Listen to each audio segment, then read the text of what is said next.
Many different societies had a code of conduct.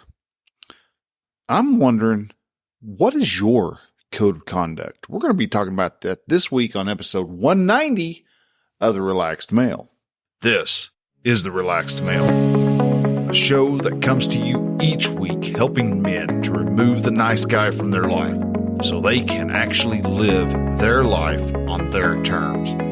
Join the host, certified coach Brian Goodwin, as he helps men step out of their heads and become free from the thoughts that bind them.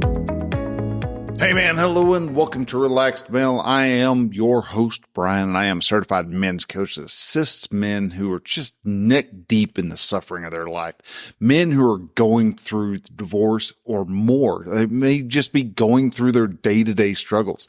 Life can come at us fast, and sometimes we become so overwhelmed that we do not know what to do. I am here to help men get to the root of their suffering, help them step back, take a 5x5, look and see what the actual problem is so that they can actually relax and enjoy life. And each week we take a look and see what it takes to actually make those changes. And this week we're going to be talking about something that affects men to their core. This is what makes men. And sadly, you don't hear this concept talked about all that often. You get some like Order of Man, they talk about the code of conducts and things like that. And we're going to be talking more about that. But I just wanted first to point out that this is episode 190. Holy smokes, 190 episodes later. And that means we're 10 weeks away from episode 200. And I'm wonder, what do y'all want episode 200 to be? Is there anything in particular that you want? Is there something that you would like to have happen for the podcast episode number 200? Give me a pointer. Give me a idea. You can shoot me an email over at brian@relaxedmail.com. Or you can get a hold of me through Facebook or Instagram or Threads now, or any of these other social media channels. I'm on just about all of them. And so you should be able to find me there. So anyhow, guys, if this is your first time to the show, welcome. Hello. And I'm so glad to have you here. I am Brian, as I mentioned earlier, and I am here to help you make the most out of your life. Yeah, you're going through a divorce. You're going through something horrendous, something you don't care to be facing, but yet here it is. It's being faced. And what do you do? How can you actually take a divorce, take a problem in your life and turn it into an advantage, something that you can actually look at and go, that was a rough time, but I came through it on the other side. That's what the Relaxed Male is all about. Yeah, we're going to have stuff thrown at us each and every week. But what is that? How is that going to define us? Are we going to shrink away from it? Or are we going to bow up our chest, step up to the plate, and face it head on? One of the means and how we do that is through what our code of conduct is. And there's a lot of different codes of conduct. There's some that are really famous that happened throughout the years. There's the Roman code of conduct, U.S. military.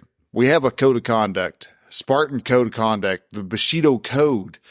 There's a lot of them that are like that. And first off, I wanted to just kind of go through. I got to looking at codes of conducts, and I came across these different, the U.S. military, the Roman Spartan code, and the Bushido code. And I never actually had heard these actual codes of conduct. I'd heard like the code of chivalry, things like that knights had, and things that you lived by the code, the code, pirates code, thieves code, you've heard of all these different types of codes, and what they are. But I never actually had sat down and saw something along the lines of like what the Roman codes are. And so I did a little bit of cheating and got a whole bunch of of notes wrote out because, I did a lot of copying off of Wikipedia because it's really interesting when you get into these little nooks and crannies that you'd never really sat down and thought about. So like the Roman code is actually called Mos Maiorum and Maiorum. I'm going to say Maiorum. Essentially, it means the way of the elder. And there are 8 main virtues. And granted, since it's Roman, it's all in Latin. So it's like Fideas and Pietas, Pietas and Religio and Cultus, Disciplin, Gravitas and Constantia, Virtus and dignitas or atrocious, which, okay, a whole bunch of words. They sound really familiar, but, and they because I mean, we speak a Latin-based language also, but it's, English, French, all those are all kind of, they're all offshoots of Latin, but so you can see roots in it, Spanish, things like that. You all see the roots of the Latin words, or the Latin words as the roots of what a lot of the words we use today in the language. But what it says, what Wikipedia actually said was the Latin word of fides encompasses several English words such as trust, trustworthiness, good faith, faithfulness, confidence, reliability, credibility. So in the concept of Roman law, and as a person, your code of conduct, the way of elders, is you want to make sure you stay trustworthy, you practice good faith, people could speak to you in confidence, you're reliable, and you're credible. So don't be a jerk, don't cheat, don't lie, things like that. Don't rob people. You want to actually be honorable.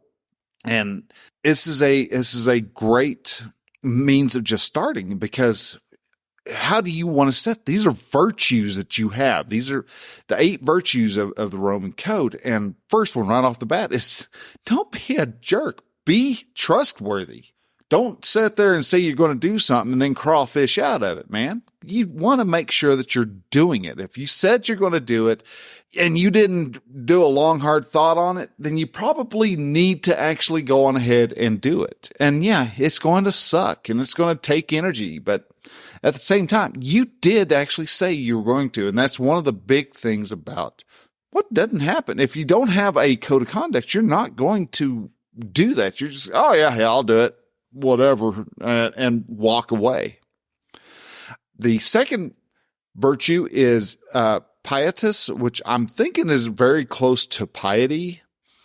But what it says here is that pietas was the Roman attitude of dutiful respect towards the gods. So be spiritual. God's homeland, be respectful is actually what it's saying.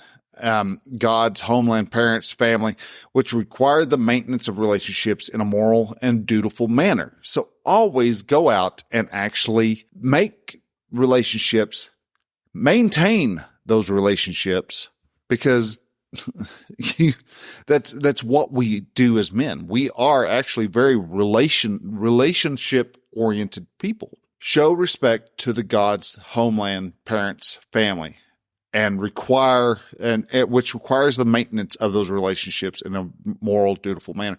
Maintain. Don't just because your parents you perceive to have been, just absolute douchebags. And that's all it was. Even if they yelled at you, even if you had a dad who would go off and slam you up against the wall and with you being 1.5 feet off the ground, yelling at your face, spit flying, hitting you in the face and everything. Was he being toxic? Was he being a bad parent? Well, that's whatever the answer is just a thought, because your dad, even though he was in that middle of his own emotional upset at that time, he was just operating off of his own set of thoughts. And so you can still be respectful towards dad, even if he did actually go off and hit you, punch you. You don't have to actually, you can still show reverence and respect towards the man, though you may not necessarily be going through and actually applying handing your children over to him to go visit. But then again, maybe he's changed. We don't know. But again, I had a big talk not a big talk. I did a TikTok about toxic relationships and kids are cutting their parents off for toxic parenting. First off, what is toxic parenting? All right. Whatever the answer is just a thought. It's just, there's nothing true about it. All right. There's no facts in that. What is a toxic parent? Because first off, we're human. Remember, we're human. We do not have any type of poisonous venom in us. We can't, if we bite you, you're not going to die 3 minutes later because I bit your finger. It's not going to happen. Now, you may end up developing an infection from a bite if it's bad enough to where it tore the skin, but there's no such thing as toxic parenting. All there is your thoughts of how you think your dad was supposed to show up. And did he show up that way? No, that was you running off of a manual. You had thoughts and your dad did not live up to those thoughts. And many times, especially today, we've got people going, well, I just had crappy parents. Oh, you just had parents who were human. And to think that you have to pull away from them and cut them out of your life because you think that they were terrible people. Taking it from somebody who did not talk to his stepmother for going almost 30 years. Actually, no, about till 2019. So from 92 to 2019, really didn't speak that much to my step side of the family. Talked to my dad a good bit, but I walked around with my own set of my wounded thoughts. I was the victim. I played the victim. And until 2019, when I started a relationship back up, and you actually can see it. I was built Mending Fences is the name of I think is a podcast episode where I was talking about mend those fences because those people are ties to your past. You may not like it, but that may be what if. I always love to pose the question, what if that crappy life you lived as a kid was the life you were supposed to live? How would you show up then? See? So to have respect for your parents, for your homeland, for your gods, and you can see how we don't have this code in our life these days. We have so many people in the U.S. walking around cursing the U.S., showing disrespect to the U.S. because they've been taught by people who don't respect the United States, don't respect their homeland. And you've got people who are, I'm a Mexican American. Well, if you've got a hyphenated, and a lot of people don't like this, but if you have a hyphenated, what would you call it? It's not an ethnicity. If you're an African American or you're a Mexican American, a hyphenated American, your ties are still laying with the other land, the old land. You don't see naturalized Americans coming over here going, I'm a Nigerian American. I'm a Irish American. I am a Russian American. Because most of us, if we went through and did that, we'd be going, well, I'm a Irish, English, Norwegian, Swedish, American. We'd have to give out a whole string of all the different countries our families were from. But we don't. We are American. Americans were always known as being mutts, but yet somehow we've started having to have the Burma doodles and instead of just being a mutt, we have to be these specialized mutts that have, 13 made up, or 13 breeds all combined together to make a new word. No, we're a mutt. All right. I have a mutt. He's a sheepadoodle. But in all technicality, he is a mutt. He is a sheepdog, English sheepdog, and a poodle. That's a mutt. All right. And in all reality, even purebreds, if you really look at it, they're actually just mutts because they've taken aspects of wolves and other animals and combined them together so that you've got a hound dog with really short legs and a really long body and called it a basset hound. So getting off, but still our attitude towards God. We have started disrespecting God. We have started disrespecting the homeland. We've started disrespecting our parents and our family, and all this disrespect that we are as a society going into is the reason why you have the Times Square riot that happened. We don't have a code of conduct anymore, and our families need that code of conduct. Now, the next one is the next virtue. Let's get back on track, is religio or cultus. And if I had to guess, before I read through that, what it is, that tells me that is if I was to look at that, I would have to say it's not a cultus culture, have a good culture. So what it actually says is related to the Latin verb, religare, or to bind. Religio was a bond between gods and mortals. So be religious, as carried out in traditional religious practices and preserving the pax deorum, the peace of the gods. Cultus is the act of an observance and the correct performance of rituals, religious practices. So again, the third virtue is be religious. Find a religion. Practice that religion. Follow the customs and the traditions of that religion. Then we have discipline. The military character of Roman society suggests the importance of disciplina, which, and I know I'm slaughtering these Latin words, and I'm okay with it. Somewhat okay, because I'm apologizing. So, but as related to education, training, discipline, and self-control. So making sure that you are disciplined in your education, training, self-control, all that. Be disciplined. So far, the first four virtues of Mos Maiorum, or the ways of the elder, is be trustworthy. Don't be a putz. Be trustworthy and practice stuff in good faith. Then also be dutiful towards your God, country, family, parents, but also be religious, and then also be disciplined. Then we have gravitas in Constantia.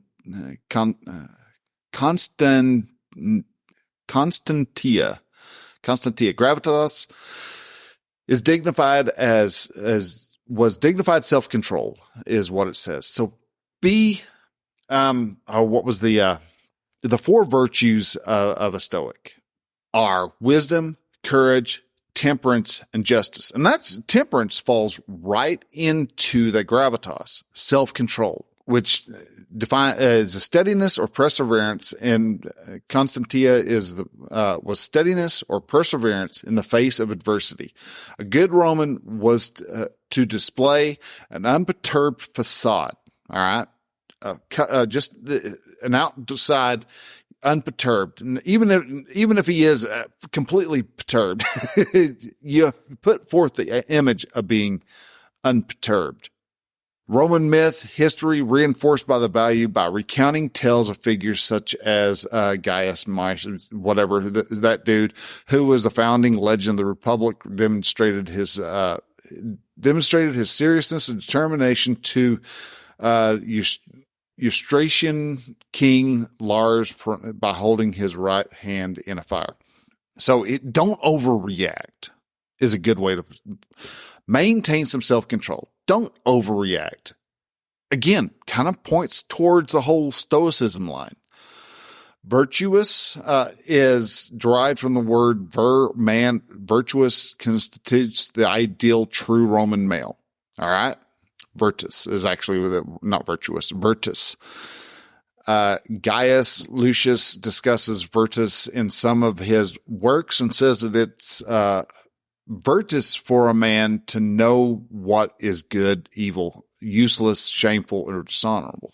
So what is your idea? Have your core value. Virtus, if I had to say what are your core values, then you have with your core values, which is one of the main base things for any man who wants to be an honorable man.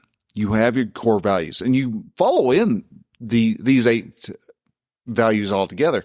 Now, the last one, the dignitas, is essentially, I would take it as having dignity, but dignity in the act of serving, because what it says here is dignitas and auctrarius, auctradius, octoratus. I'm going to assume that sounds a little more Latin-y, so we'll stick with that.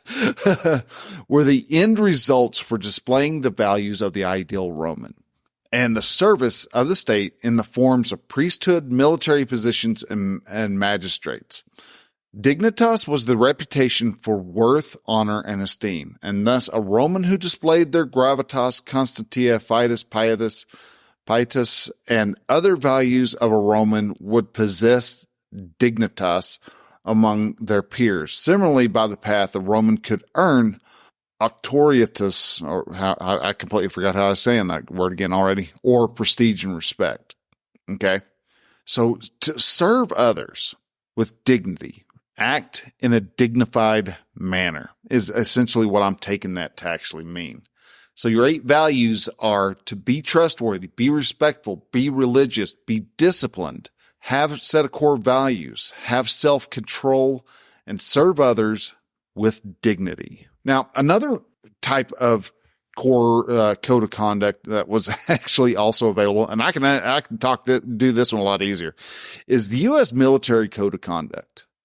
And this was how you handled yourself as a U.S. soldier, as a Marine or Navy or Air Force, or even, the new kid in Space Force. And there are 6 articles of military conduct, and essentially what the code of conduct did is it provided guidance for behavior and actions of the members of the armed forces of the United States.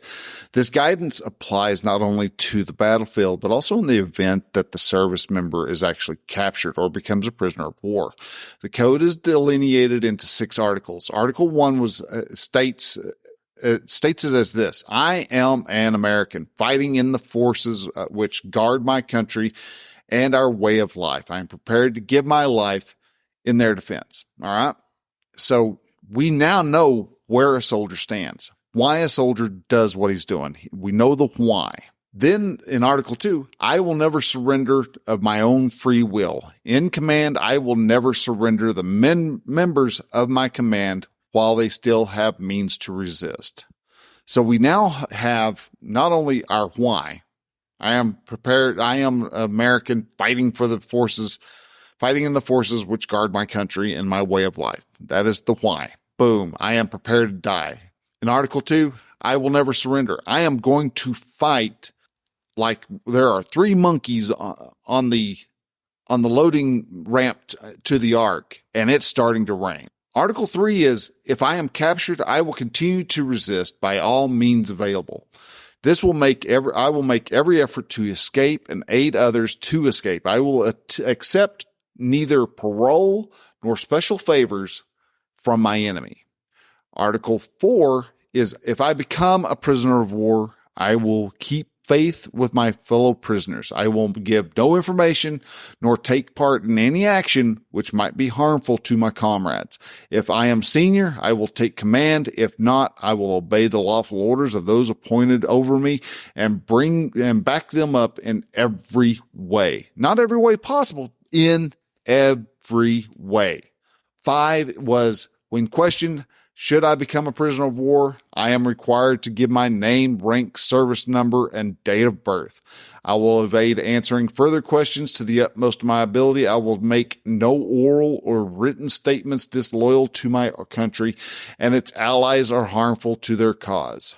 And the last one is, I will never forget that I am an American, fighting for freedom, reasonable for my actions, and dedicated to the principles which made my country free. I will trust in God and in the United States.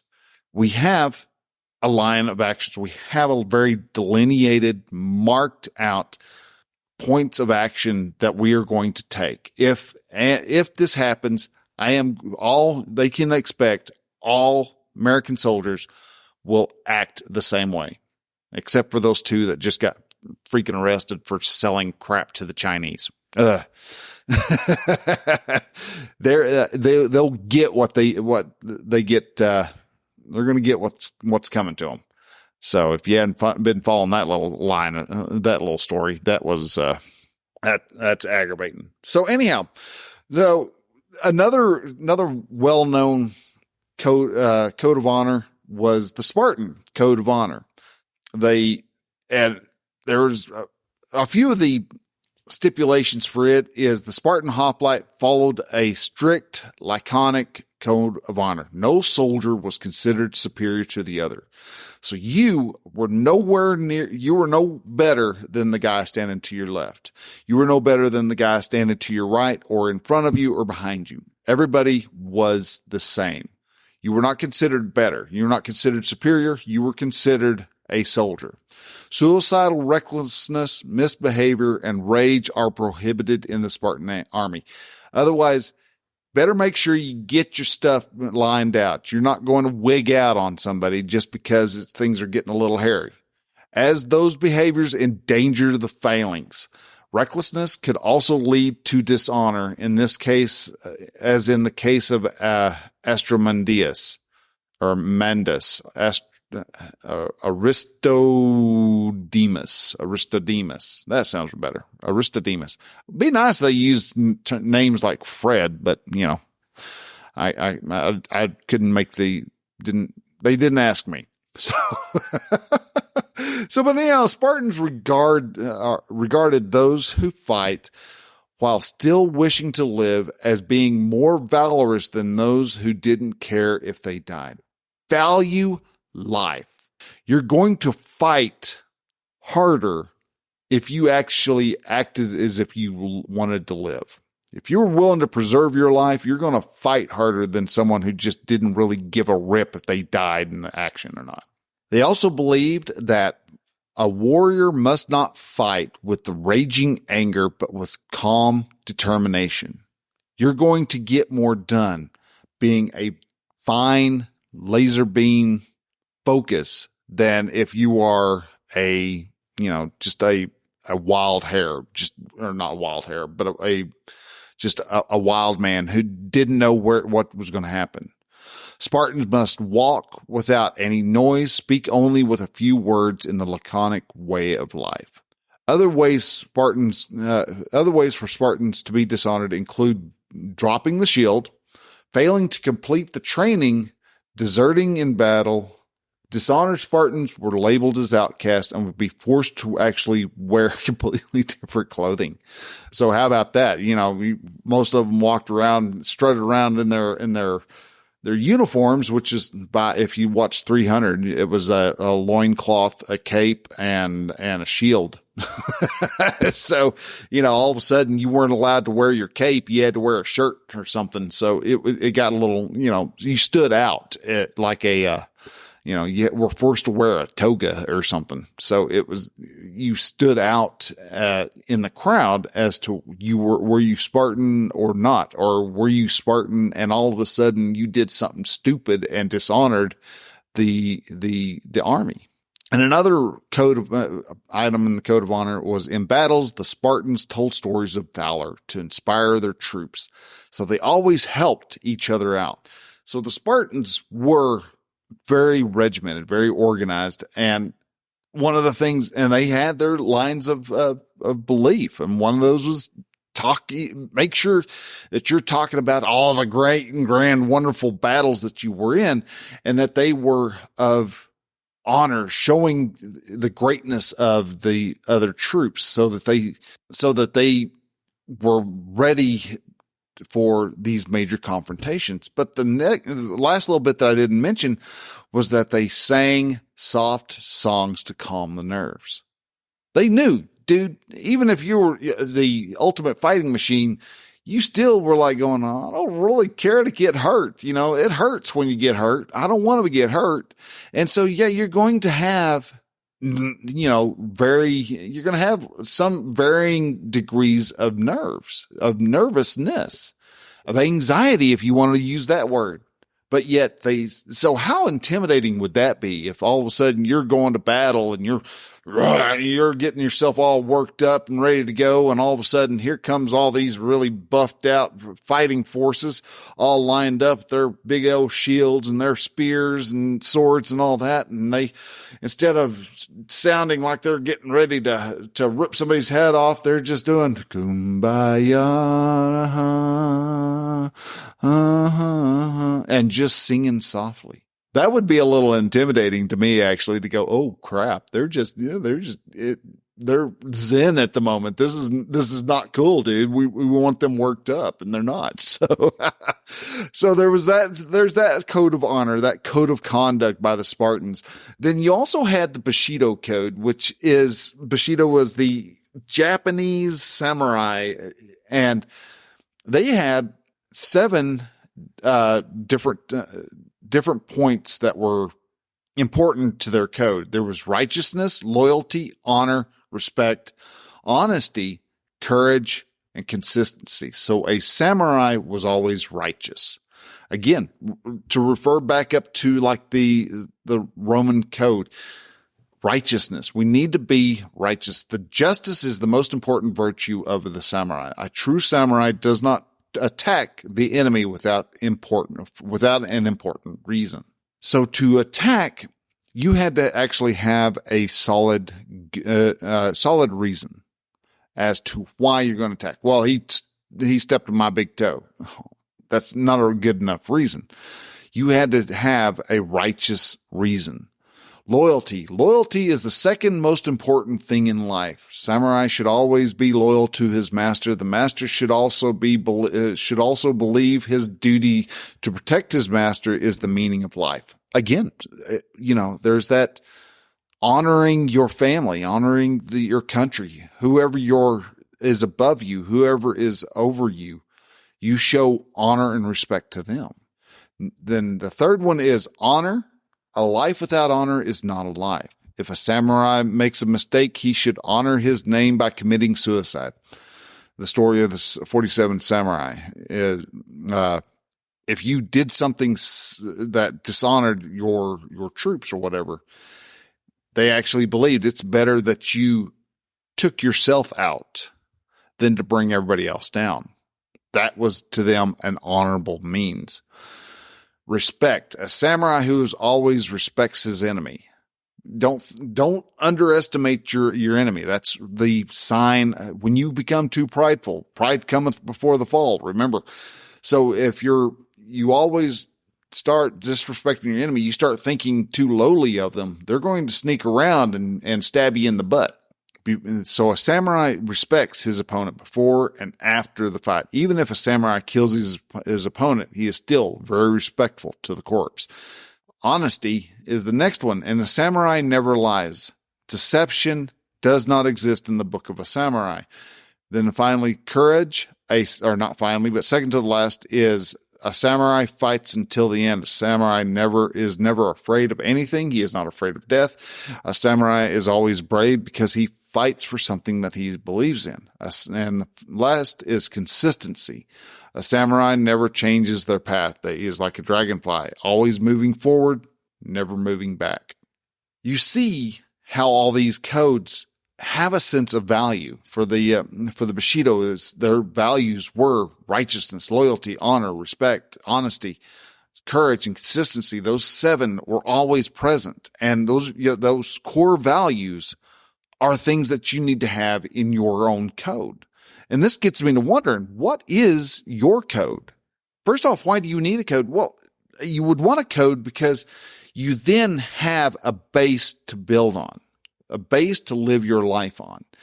So if somebody comes along and goes, hey, I've got a really good, deal, blah, blah, blah, blah. And that you may have a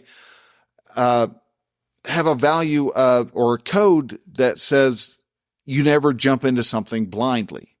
And that might be taken to the point of, I'm not going to just start buying up stock without knowing everything about it. But it could also be, I am not going to just jump into a fight because somebody stepped on my toes.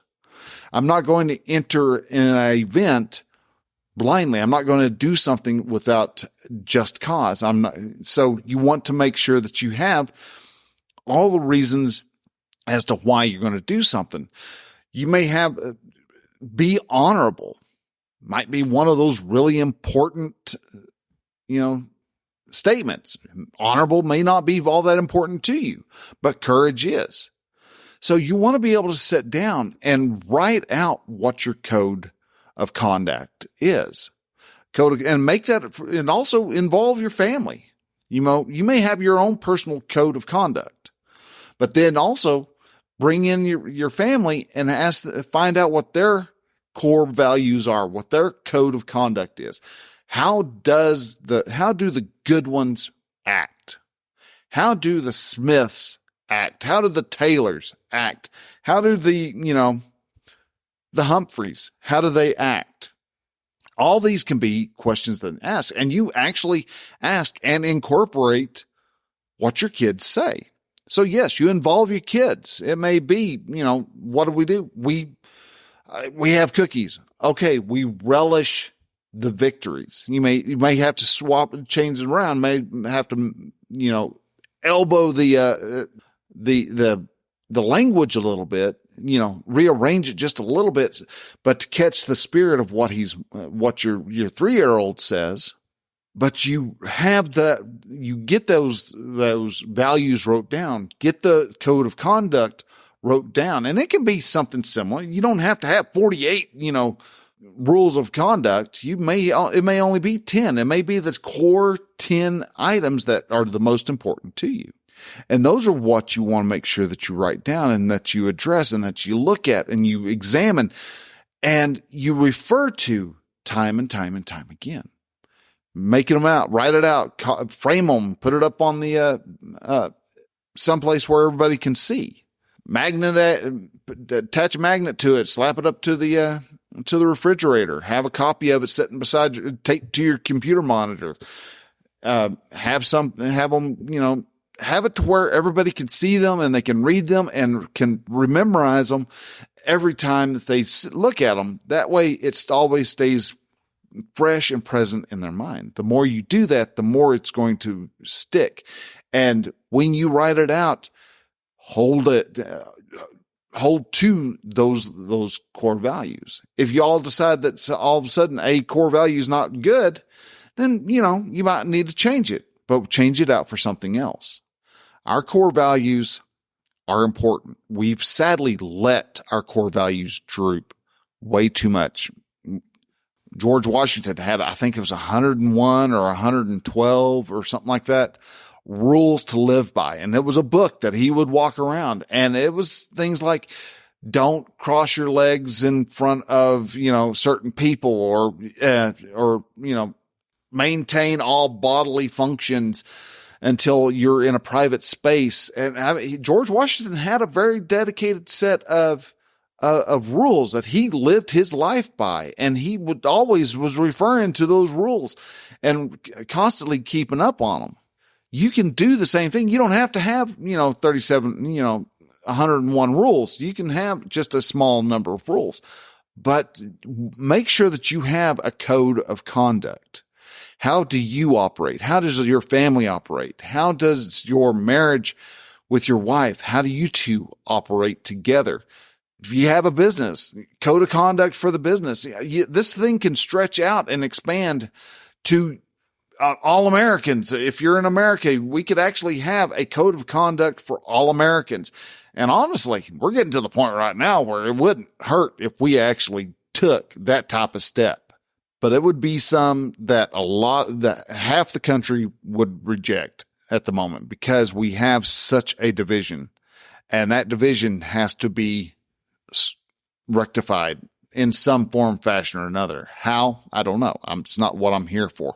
What I think is what I'm doing in that is I'm helping men to understand that they are the men that society needs, because right now weak men are doing a really good job of making bad times. If you've not ever heard that, it's good times make weak men make bad times make strong men make good times.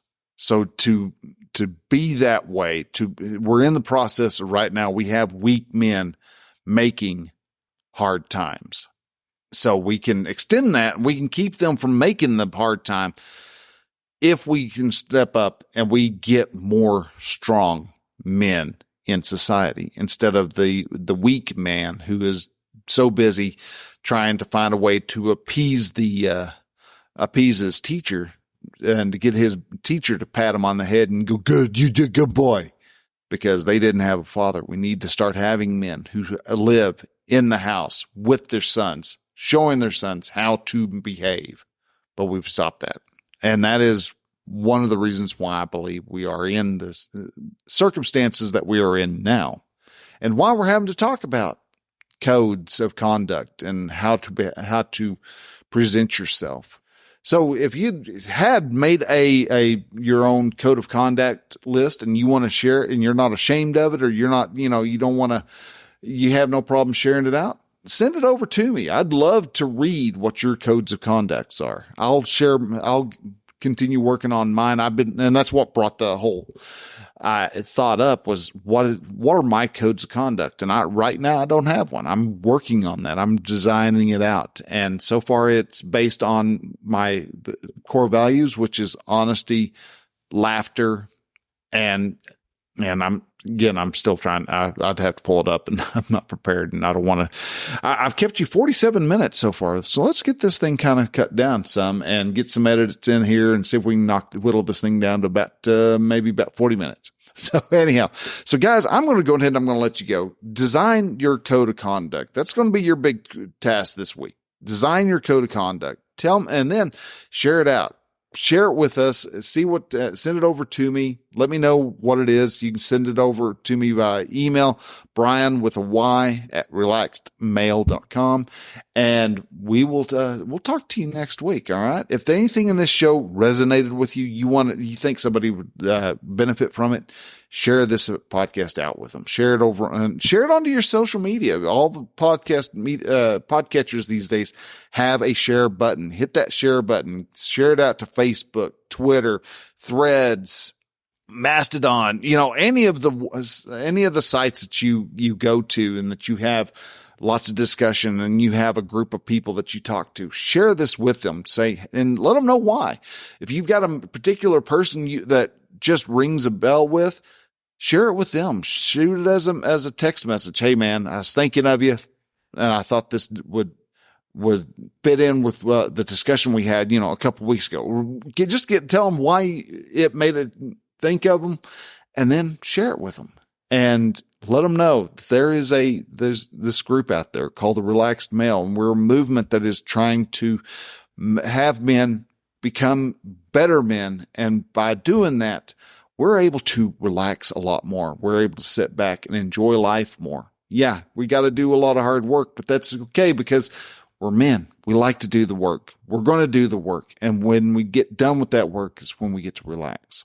So guys, with that, thank you again for listening. Y'all take care. Catch y'all next week. Till then, bye.